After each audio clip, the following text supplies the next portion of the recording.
तो उनको परिवार पता भी है मिस्टर नरेंद्र मोदी को? वो परिवार वगैरह कुछ नहीं जानते, ये नारेबाजी है उनकी। मुझे बताइए बीजेपी के कौन से नेताओं में बेटों को आगे नहीं बढ़ाया जा रहा है? कौन से परिवार में नहीं बढ़ाया जा रहा है? कौन से वाले बड़े बड़े नेताओं के बेटे जो हैं एमएलए और एमपी नहीं बन रहे? बच्चों ने कितना अपने रोजगार के लिए कितनी बार कंपटीशन में बैठे, कितनी बार रिजल्ट आए, कितनी बार लिस्टें निकली, कितनी बार लिस्टों में नाम दे दिया गया और हर बार उस सबको वापस ले लिया गया और फिर झुंझुना दिखाने के लिए अग्निपथ स्कीम ले आए, अग्निवीर कह दिया। 21-22 साल का बच्चा यूनिवर्सिटी में अभी पढ़ रहा होता है और ये 21 साल के बच्चे को रिटायर करके कहेंगे अब तो रिटायर हो चुका है।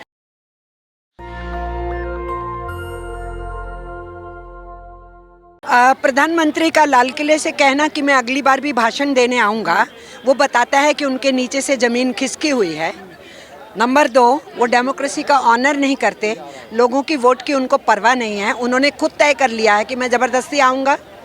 तीसरी बात यह है कि अगर ये उनका दावा है तो हम और भी भारी चुनौती दे रहे हैं कि देखेंगे आप कैसे आते हैं, क्योंकि जिस इंसान ने हिंदुस्तान की आर्थिक नीति को 50 साल पीछे फेंक दिया हो, देश की अमीरी और गरीबी की खाई को 80 साल पीछे फेंक दिया हो, जो सब कुछ निर्मित किया पब्लिक सेक्टर और अपने प्राकृतिक साधनों के जरिए से इंफ्रास्ट्रक्चर, वो इस देश के अपने मित्र कॉरपोरेट घरानों को दे रहा और विदेशी पूंजी के हवाले कर रहा हो, उसको हम टॉलरेट करें।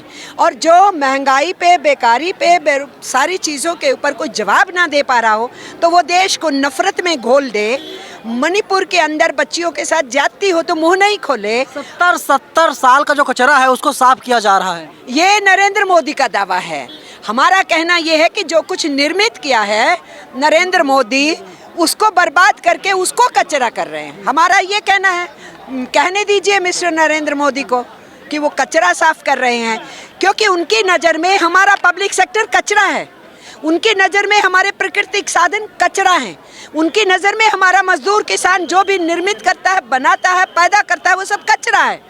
तो जब उनके दिमाग में कचरा घुसा हुआ है, उनको सब कुछ कचरा नज़र आएगा ना। जैसे बोलते हैं सावन के अंधे को सब तक हरा ही हरा दिखता है, तो मोदी जी को चारों तरफ कचरा दिखता है क्योंकि उनके दिमाग के अंदर कचरा है। तो उनको बोलने दीजिए। परिवारवाद, लूट, भ्रष्टाचार पर लगातार वे लगाम लगाने की कोशिश कर रहे हैं।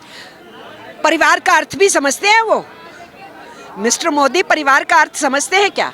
उन्हीं के परिवार ने इल्ज़ाम लगाया कि घर से भागे और पिता की मौत का कारण बने।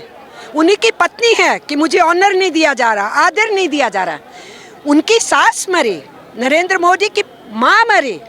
सबको हमको दुख है, किसी की भी माता मरती है तो हमें दुख है, पर वो अपनी सास के पास आना चाहती थी, उसके चारों तरफ पुलिस खड़ी कर दी।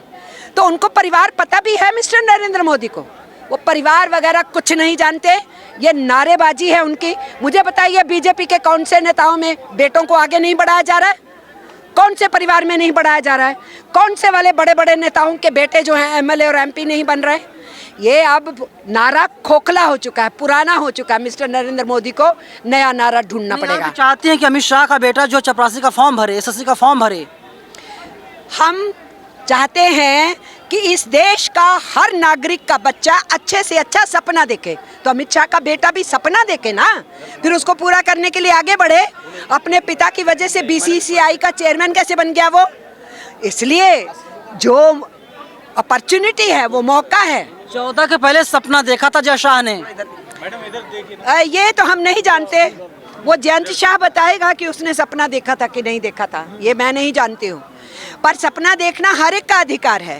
तो आम मजदूर, किसान, गरीब आवाम का बच्चा कोई सपना लेता है तो उसके सपने क्यों चकनाचूर हो रहे हैं? बच्चों ने कितना अपने रोजगार के लिए कितनी बार कंपटीशन में बैठे, कितनी बार रिजल्ट आए, कितनी बार लिस्टें निकली, कितनी बार लिस्टों में नाम दे दिया गया और हर बार उस सबको वापस ले लिया गया और फिर झुंझुना दिखाने के लिए अग्निपथ स्कीम ले आए, अग्निवीर कह दिया। 21-22 साल का बच्चा यूनिवर्सिटी में अभी पढ़ रहा होता है और ये 21 साल के बच्चे को रिटायर करके कहेंगे अब तो रिटायर हो चुका है।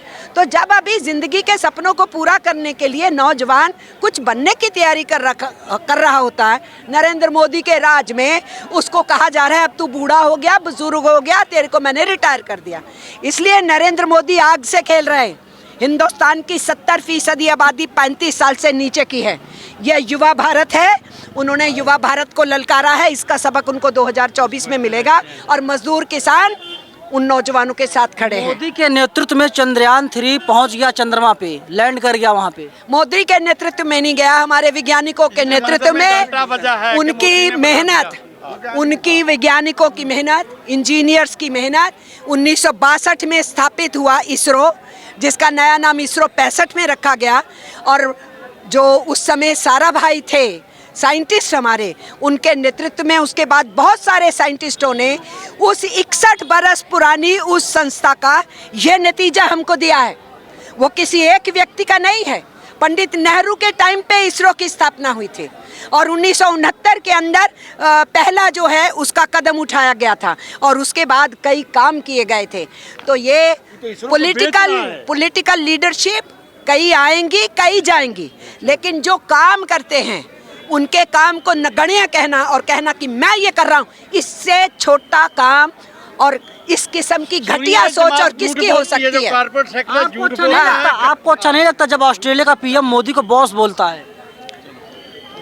ऑस्ट्रेलिया का पीएम भी वही पॉलिटिक्स कर रहा है, वही इकोनॉमिक पॉलिसीज कर रहा है जो नरेंद्र मोदी कर रहे हैं। तो एक दूसरे को बॉस बोल दिया तो क्या हैरानगी की बात हुई?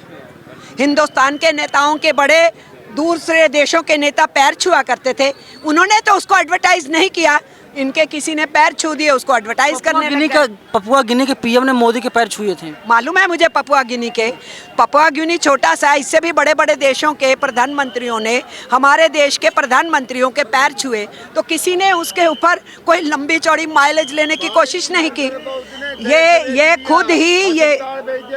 ये खुद ही जो है उनकी अपनी सोच जो है चूंकि इतने ही दायरे की है, इसलिए किसी ने पैर छू दिया तो उसी में ही उनका व्यक्तित्व ऊंचा हो गया। कह रहे कितना भी चीख लीजिए चिल्ला लीजिए, मोदी जी आने जा रहे हैं। 750 किसान शहीद हो गए, क्या हुआ? कुछ हुआ? कुछ नहीं हुआ।